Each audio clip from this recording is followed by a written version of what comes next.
At dahil maagang nagising si Katanod, ay ako muna ang bahala sa mga lutuin ngayong umagang almusalin.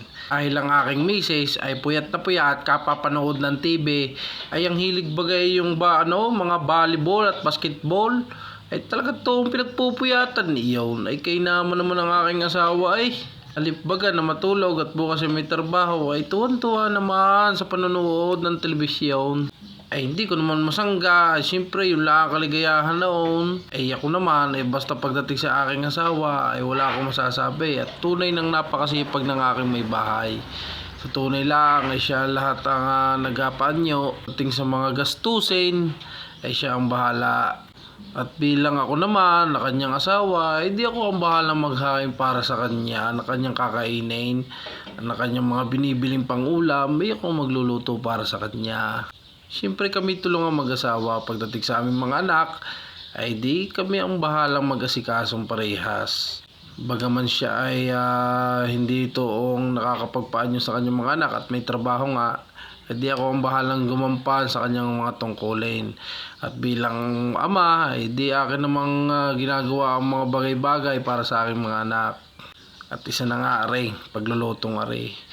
At dini nga ay talaga yung mga aking mga lumang pinaghapunan. Yung mga leftovers bagay, yung mga tirang pagkain kagabi ay siyang aking niluto ulit, pinainate.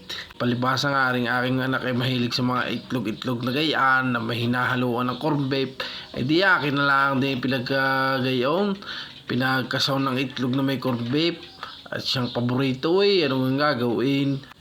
Kaya nga aray, kasaw si Katan, kasaw ay baka naman isipin ninyo, kung napagaling magbate ha, ay hindi ha. Ay siya, sige, batehin mo Katanod, at yan, nilagay ko ang corned beef na gayaan, at akin mamaya ay babatehin na uli, at nang humayo ng ayos. Ayan, talaga namang hindi pa masungkit, pakahirap sungkitin, at siya, haluin mo ng haluin. Ay ulitin ka hindi ako magaling magbati ha. Kita nyo naman, dahan-dahan nga lang at nilagyan ko ng pampasarap. Kaunting magic sarap baga. Ayan, di pagkasarap na niyan pag aking sinalang at binuhay ko na nga ang kalan at aking sasalang.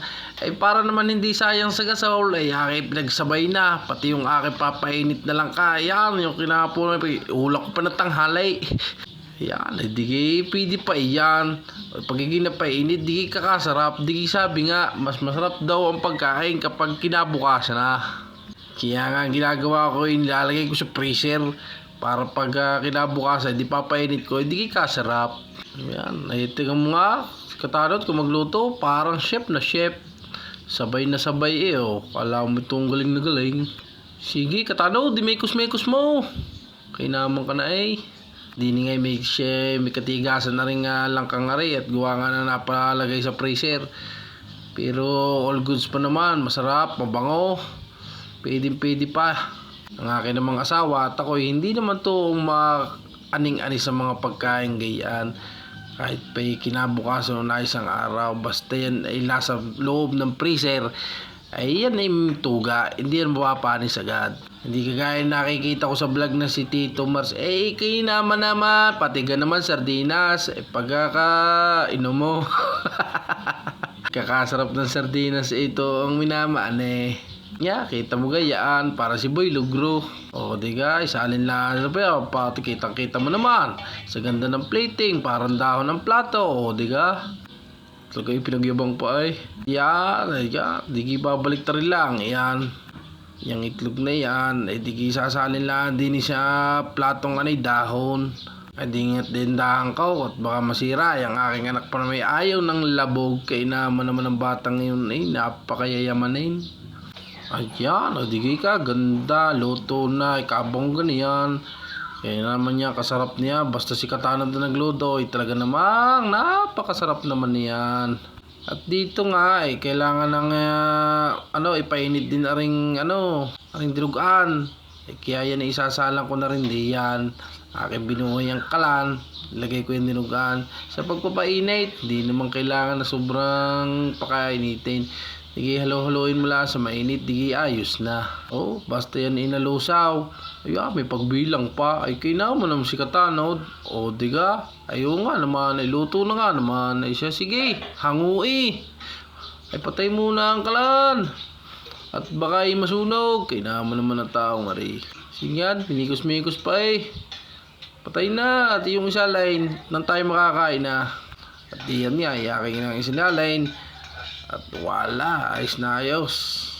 Ready to go. Ayan, nakaserve na lahat ng aking niloto. Naman.